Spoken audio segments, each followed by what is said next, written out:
You're listening to Radigan's Rockcast, a series focused on talking about music from the 50s, 60s, 70s, 80s, and even current. Now, here's your host, Tom Radigan. What is going on, guys? Welcome to Radigan's Rockcast. I am, of course, your host, Tom Radigan. And welcome if you're listening to this on WNYO, if you're listening to this on YouTube, Spotify, Amazon Music, Castos, or anywhere on Anchor. I'm glad you are on. Let's talk about Little Richard. Little Richard has considered himself the architect of rock and roll. Would I agree 100%? Yes. There will never be another performer like Little Richard. He had a shrieking voice. He could play piano fast. He could put his leg on top of the piano, play the piano backwards. Yeah, he'd be able to play the piano that way. And he would stand up on the piano as well. He was a showman, you know. He also was another artist that wrote his own songs. Richard Wayne Penniman was a part of the label Specialty Records. His first hit was Tutti Frutti. Dorothy Labastri had to clean up Richard's crude lyrics for it. Actually, at first, going from Tutti Frutti Big Booty to Tutti Frutti Oh Rudy, and all that. And then, of course, the hits followed with Long Tall Sally, Rip It Up, Lucille, Keep a Knockin', and, of course, Good Golly, Miss Molly. Good Golly, Miss Molly was actually recorded in 1956, but wasn't released until 2 years later. Little Richard was an entertainer that knew how to dazzle an audience. Paul McCartney wanted to sound like Little Richard when he wanted to holler loudly in songs. Richard did write his own songs, but also did have songs written by, producer Robert Bones Blackwell or other artists. Artists from Mick Jagger to David Bowie were inspired by Richard. Little Richard passed on a year ago, but the type of mark he imprinted on the world will live on. Raise a glass, or a bottle in this case, to Little Richard. What has there not been said about him? Little Richard was one of the most incredible artists of his time. With Elvis, with Buddy Holly, with Chuck Berry. But this guy had just incredible stage presence. Like a presence like Mick Jagger. Yet he had an instrument. He was able to make the piano be his, he was able to be a frontman with the piano. He was able to make it a lead instrument, not a side instrument, not sitting down playing the piano. He stood and played the piano. He was able this guy was the architect of rock and roll. There's a lot that we're going to have to go into with Little Richard's career and what he did for rock. But let's talk about that song. So we talked a little bit about Tutti Frutti. But let's go into more of his other stuff. So we got Long Tall Sally, and the thing that's so cool is that shrieking voice too, especially when you go to something like Tutti Frutti with the a womp bam a lua, a wop bam boom. That's just a catchy hook there in itself. When you have that as your hook, you've got something special, something that's so different than anything else, and that's what it is. That's what rock should be, dazzling, figuring out a way to be outside the box. That's why these entertainers and musicians are called rock and roll pioneers. That's the thing I'm trying to get across to you people, is just of how outstanding he was. But let's go to Long Tall Sally. Long Tall Sally, another great, the way he starts with that so fast. I want to tell Aunt Mary about Uncle John. He claims that he misses us, but he's having a lot of fun. But you want to know something that's really, really sad, is that Pat Boone had a bigger version of Tutti Frutti and Long Tall Sally. Those versions, I will say, add nothing to what Little Richard did. Little Richard, they're nothing. They add up nothing to what he did. They don't come even close to Little Richard's songs. They don't add up at all to Little Richard's talent. They wanted, see, with Elvis, they wanted a white man singing black music, but they wanted a white man singing black music sounding like a black man. They wanted, in this case with Pat Boone, a white man singing black music sounding like a white man. And do these songs sound white? Oh my God! They're nothing. They're so corny and cringy when you listen to them. And what Little Richard said that, what fans would do is that they would, they would show, their parents, because nobody wanted to, everybody thought, Little Richard was the devil, these parents and all that, and what kids would do is they would have their records with Pat Boone on the record sleeve, but actually have Little Richard's record. But you know what? Little Richard's songs are the ones that are more memorable, not Pat Boone's. That's what you just remember when you're listening to that. Just remember that. Other songs, so we've got Long Tall Sally. We've got, Keep a Knockin', which was, take on a 1920s song. Lucille.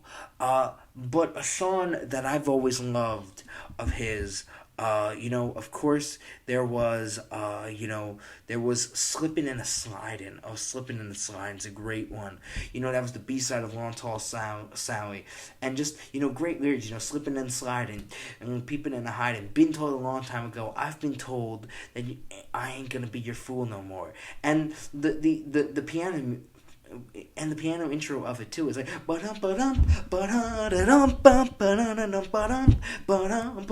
with the saxophone and just the piano, oh yeah, just old pick a knivin', nothing but a jivin'. I done got into your jive. I mean, who says that?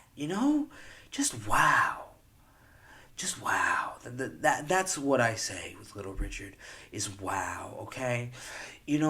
Another great song to mention, and this was in the film The Girl Can't Help It, this was the best Little Richard. This is a great Little Richard song, and was actually they edited it for the Black Eyed Peas or for Fergie's song in 2006. The Girl Can't Help It. It's such a great song, and it's a film with Jane Mansfield, and it's got a lot of other rock artists in it. And this wasn't like one of those Alan Freed pictures. This was actually a picture with about the rock industry, and he does it so the way the scenes go into it. It's like a music video too. I mean, it just shows you that that these movies, these were a great way to kind of show this type of what was going on at the time. And yeah, they were like music videos. And it's funny when you hear the lyrics of The Girl Can't Help It. It's this girl, Jane Mansfield being really attractive, and all these people that just are staring. And the lyrics are just so funny. She makes Grandpa feel like 21. I mean, it's just, yeah, it definitely makes you think of, of those rich people that are digging into that stuff, those rich fathers and all that. It's just, it's funny, it's just that type of stuff. But, yeah, and then, of course, another song on that movie I love that doesn't get as much credit as She's Got It. The way Little Richard sings that, and it's so cool how those performances of him are in color, because a lot of the ones in, for instance, the film that he does with Bill Haley, Don't Knock the Rock, that's in black and white, but this is in color. And it's such a great song. And the way he opens it up with that, yelling like that sweet little girl who lives down the street. Some people think she's weird, but I think she's sweet. She's got it. Oh, baby, she's got it.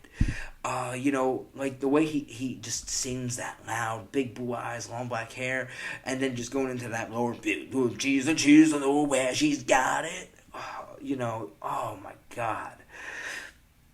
Little Richard, it's such a shame that he like, oh my God, it's such a shame that he did not get the credit he deserved, in a sense, especially like Chuck Berry. When Little Richard died last year, there was barely any mention of it, I felt. This was the man who discovered rock and roll.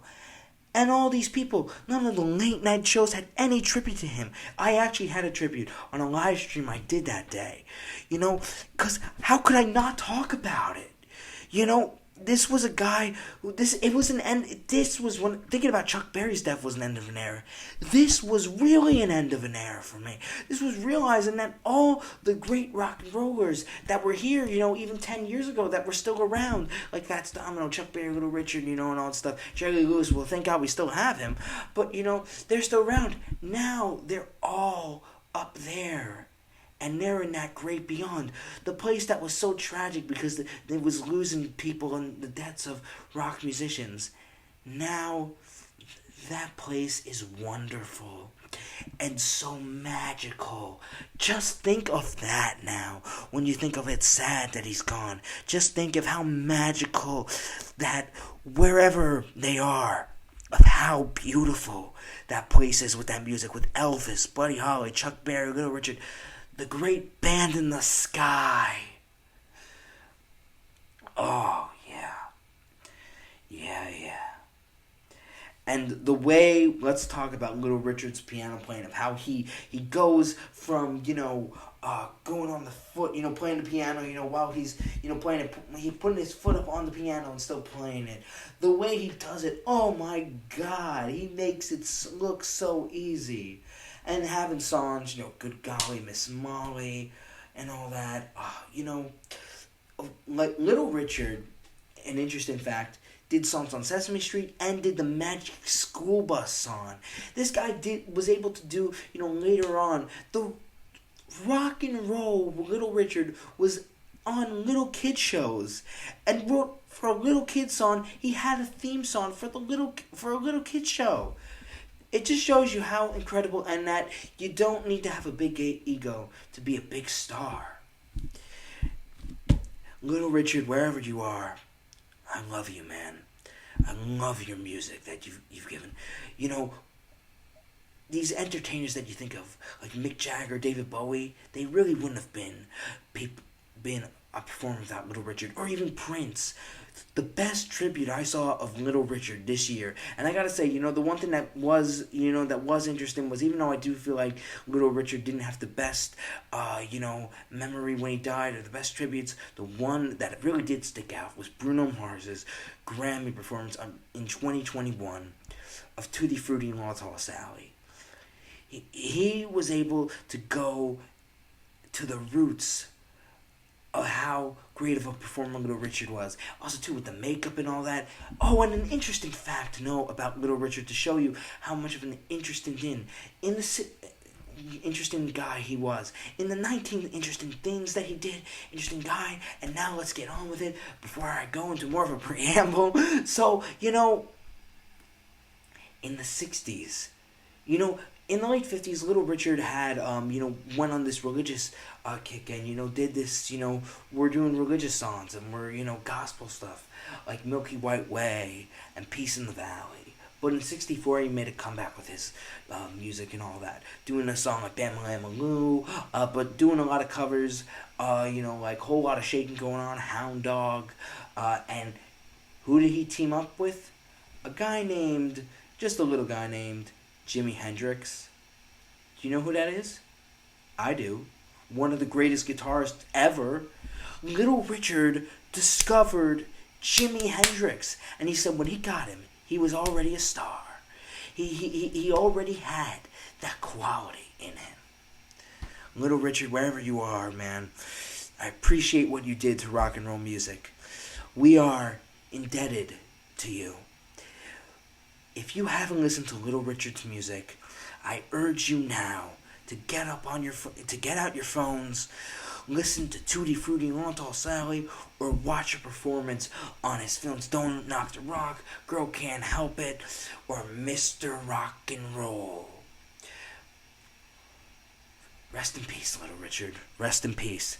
That's it for today's Radigan's Rockcast. Thank you very much for watching this. and I'll see you guys next time. Bye.